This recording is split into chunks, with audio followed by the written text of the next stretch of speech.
आज नफरत की बुनियाद पर हिंदुस्तान को बनाने की कोशिश की जा रही है। भाई से भाई को झगड़ा कराने की कोशिश की जा रही है।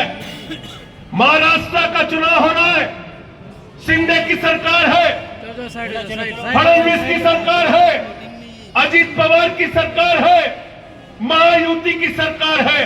अरे चुनाव के प्रचार में जाते हो तो बताओ हमारे बच्चों के लिए कितना स्कूल बनाया, बताओ हमारे बच्चों के लिए कितना अस्पताल बनाया, बताओ हमारे लिए कितनी सड़कें बनाई, बताओ हमारे लिए कितने उद्योग लगाए, बताओ हमारे लिए कितना रोजगार दिया, बताओ हमारे लिए कितनी महंगाई कम की, बताओ मुंबई और महाराष्ट्र की क्या तरक्की की। अरे बेईमानो, मुद्दों की बात नहीं करते हो, फालतू की बात करते हो। बटोगे कटोगे, बटोगे कटोगे, ये सब नारे में अब मुमरा और मुंबई की जनता फंसने वाली नहीं है। हम सब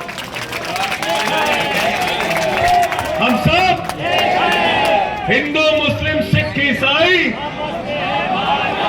हिंदू मुस्लिम सिख ईसाई,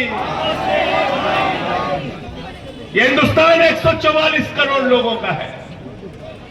भारत का प्रधानमंत्री भाषण देता है यहां महाराष्ट्र में आके, कहता है एक रहोगे तो सेफ रहोगे। मैंने कहा मोदी जी 10 साल से तुम घास छील रहे हो क्या भाई? अगर 10 साल के बाद भी हम सेफ नहीं है तो अपने प्रधानमंत्री के पद से इस्तीफा दे दो, तुमको प्रधानमंत्री रहने का अधिकार नहीं। गलत तो नहीं कह रहा हूं, गलत तो नहीं कह रहा हूं। अरे 10 साल हो गए तुमको, और 10 साल के बाद भी अगर हम सेफ नहीं है तो प्रधानमंत्री यहां का घास छिल रहा है, उसको इस्तीफा देके बैठ जाना चाहिए, उसको प्रधानमंत्री रहने का अधिकार। मुद्दे की बात नहीं करते। हम दिल्ली में चुनाव लड़ते हैं अरविंद केजरीवाल जी के नेतृत्व में, हम बताते हैं हमने इतने स्कूल बनाए, इतने अस्पताल बनाए, बिजली फ्री किया, पानी फ्री किया। यहां पे योगी जी आते हैं, नारा दे रहे बटोगे तो कटोगे। बोले कि नहीं बटोगे तो कटोगे? समझ में आया नारा का मतलब कि नहीं समझ में आया? समझ में आया? नहीं समझ में आया? नहीं समझ में आया? मैं आपसे कहना चाहता हूं, बटोगे तो तुम्हारे बच्चों के सरकारी स्कूल बंद हो जाएंगे, बटोगे तो सरकारी अस्पताल बंद हो जाएंगे, बटोगे तो तुम्हारी सरकारी सड़कें टूट के खाक खाक हो जाएंगी, बटोगे तो देश के अंदर महंगाई बढ़ जाएगी। 110 रुपए का पेट्रोल बिकेगा, 100 रुपए का डीजल बिकेगा, 250 रुपए का टमाटर बिकेगा, 300 रुपए का तेल बिकेगा, महंगाई आसमान पे पहुंच जाएगी। बटोगे तो भारत की सेना 4 साल के ठेके पे रख दी जाएगी, अग्निवीर की योजना लाई जाएगी। बटोगे तो नफरत की बुनियाद पर हिंदुस्तान को बांटा जाएगा। बटोगे तो याद रखना आपके बच्चों का मुस्तकबिल खराब हो जाएगा। महाराष्ट्र के अंदर उद्योग धंधे गुजरात में चले जाएंगे। बटोगे तो आपका रोजगार खत्म होगा, किसान आत्महत्याएं करने के लिए मजबूर होगा। इसलिए मैं कहना चाहता हूं, न बटिए न कटिए, मिलके भाजपा को रपटिए।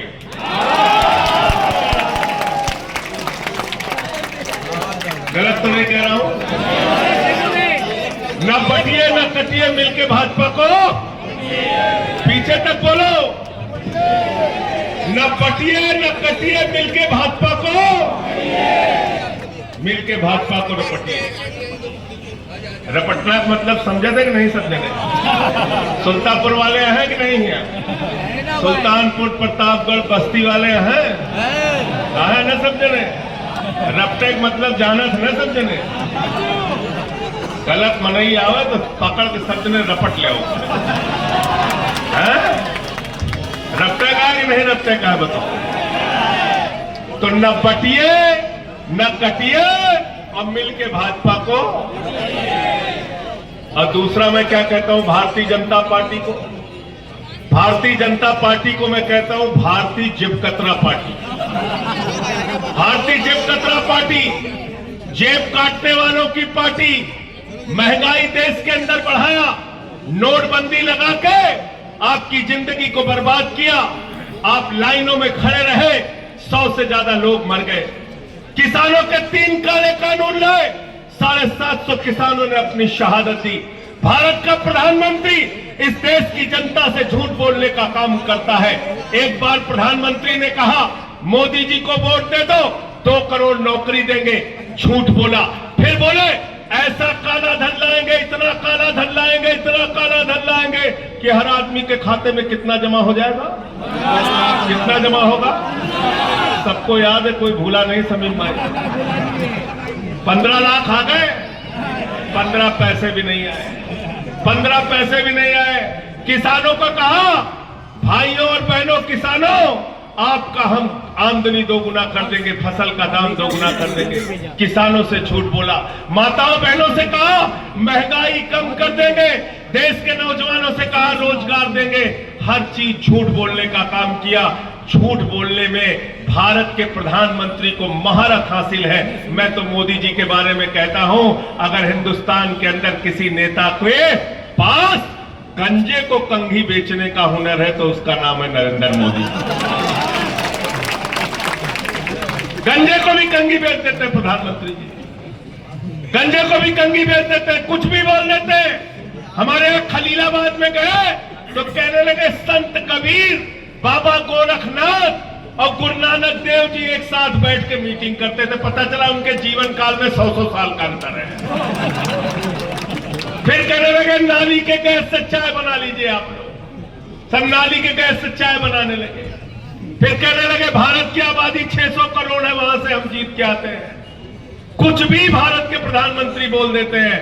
तो मैं तो ये कहता हूं कि मोदी जी और उनकी पार्टी का नाम है भारतीय झूठा पार्टी, और दूसरा काम ये करते देश में झगड़ा कराने का काम, झगड़ा कराने का काम।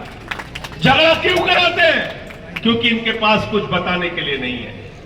ये नहीं बता सकते हिंदुस्तान में कितना रोजगार दिया, नहीं बता सकते किसानों के लिए क्या किया, नौजवानों के लिए क्या किया।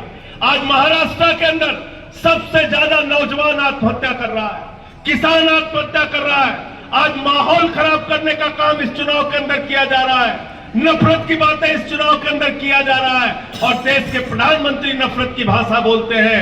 कभी कहते हैं भैंस चुरा के ले जाएंगे, कभी कहते हैं मंगलसूत्र चुरा के ले जाएंगे, कभी कहते हैं रोटी चुरा के ले जाएंगे। अभी हद कर दी प्रधानमंत्री ने, कहने लगे बेटी चुरा के ले जाएंगे। मैं पूछना चाहता हूं नरेंद्र मोदी जी, अगर आप इतने कायर प्रधानमंत्री हो कि आपके रहते हुए बेटी चुरा के ले जाएंगे, तो प्रधानमंत्री के पद से इस्तीफा दे दो, तुमको प्रधानमंत्री के पद पर रहने का अधिकार नहीं।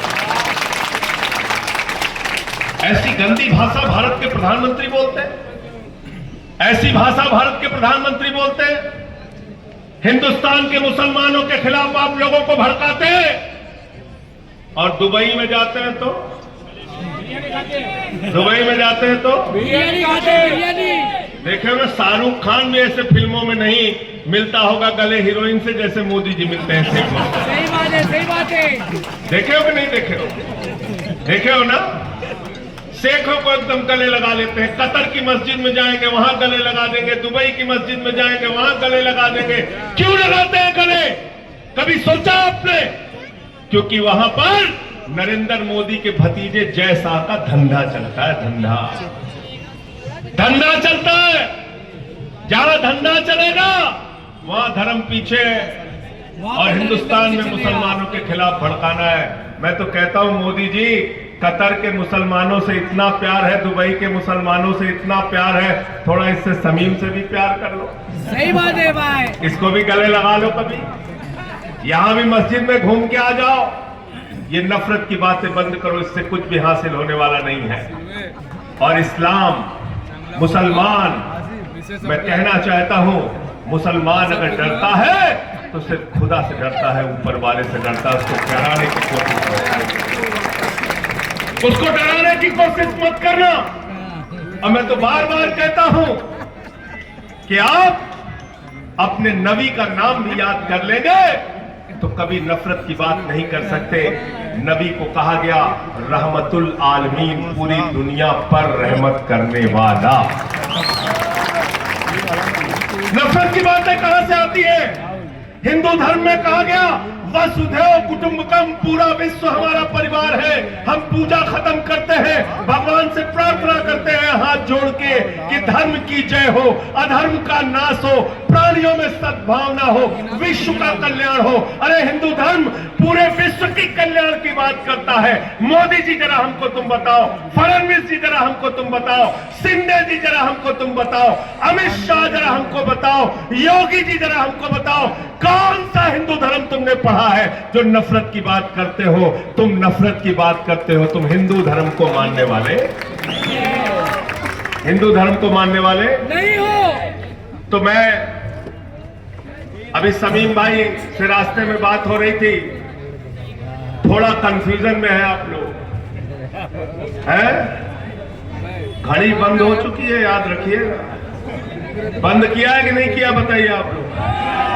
बंद कर दिया ना? तुतारी को ध्यान में रखना, तुतारी को ध्यान में रखना।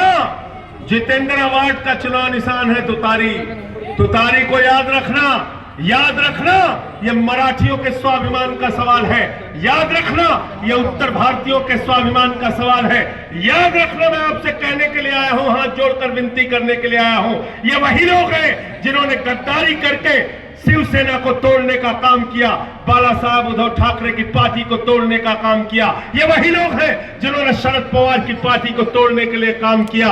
तो याद रखना, गद्दारों के लिए माफी नहीं, गद्दारों के लिए माफी नहीं, किसी भी धर्म में गद्दारों के लिए माफी नहीं, गद्दारों के लिए माफी नहीं। और जितेंद्र अवार्ड के लिए इसलिए भी आया हूं, आज आपको बता रहा हूं। मैं जेल गया 6 महीने जेल में रहा। हमारे साथी पूछते हैं, कहते हैं क्यों आपको जेल में डाला? क्योंकि मैं नरेंद्र मोदी की आंख में आंख डाल के बात करता हूं, अमित शाह की आंख में डाल के बात करता हूं।